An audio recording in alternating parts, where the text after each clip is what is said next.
एक समय की बात है।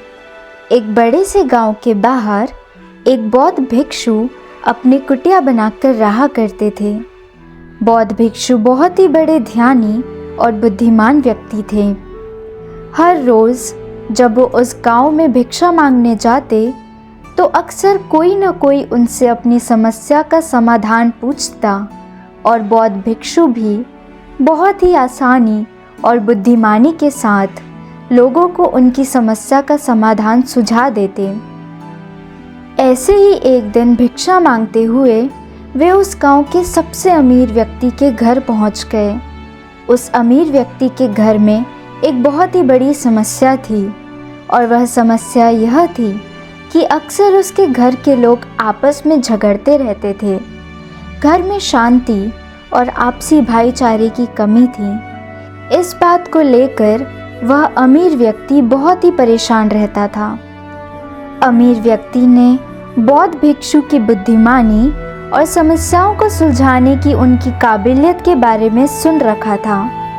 तो जैसे ही उसने बौद्ध भिक्षु को अपने घर के दरवाजे पर खड़े देखा तो दौड़कर उनको अंदर बुलाया और अपने नौकर को भिक्षा के लिए कुछ भोजन लाने का आदेश दिया। नौकर रसोई से कुछ भोजन लेकर आया। उस अमीर आदमी ने वो भोजन भिक्षु के भिक्षा पात्र में डाल दिया।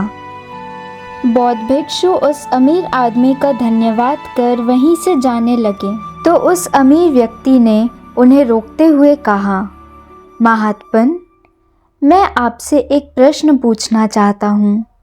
बौद्ध भिक्षु ने मुस्कुराते हुए कहा, पूछो, क्या प्रश्न है तुम्हारा? मैं जानना चाहता हूँ कि लोग आपस में झगड़ा क्यों करते हैं। यह सुन बौद्ध भिक्षु थोड़ी देर तक मौन रहे, फिर ऊंची आवाज़ में चिल्लाते हुए बोले, मैं तुम्हारे यहाँ भिक्षा लेने आया था, न कि तुम्हारे फालतू प्रश्नों का उत्तर देने। भिक्षु के मुंह से ऐसी बातें सुनते ही उस अमीर आदमी के क्रोध का ठिकाना न रहा। उसने खुद पर नियंत्रण खो दिया और भिक्षु पर जोर जोर से चिल्लाकर उन्हें भला बुरा कहने लगा। उसे कहा, कैसे स्वार्थी व्यक्ति हो, मैंने तुम्हें खाने के लिए भोजन दिया और तुम मुझसे इस तरह से बात कर रहे हो। उस अमीर व्यक्ति ने गुस्से में बौद्ध भिक्षु को बहुत से अपशब्द कहे, लेकिन बौद्ध भिक्षु बिना एक भी शब्द बोले शांति से उस अमीर की सारी बातें सुनते रहे और वो उन पर चिल्लाता रहा।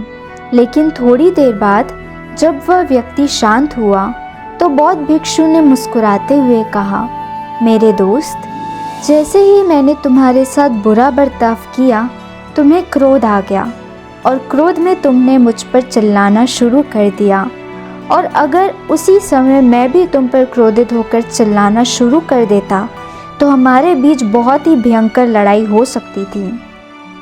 असल में क्रोध करना ही सभी लड़ाइयों की जड़ है। जब एक व्यक्ति क्रोधित हो और दूसरा व्यक्ति भी क्रोध में उसकी बातों का जवाब देना शुरू कर दे तो लड़ाई का बढ़ना निश्चित है। लेकिन अगर दूसरा व्यक्ति कुछ समय शांत रहे और कुछ समय के लिए मौन धारण कर ले, जब पहला व्यक्ति क्रोधित हो तो बड़े से बड़े झगड़े को भी सुलझाया और ख़त्म किया जा सकता है। साधारण शब्दों में कहे तो परिवार के सदस्यों का एक दूसरे के प्रति सहनशील होना ही घरेलू झगड़ों को खत्म करने का एकमात्र तरीका है।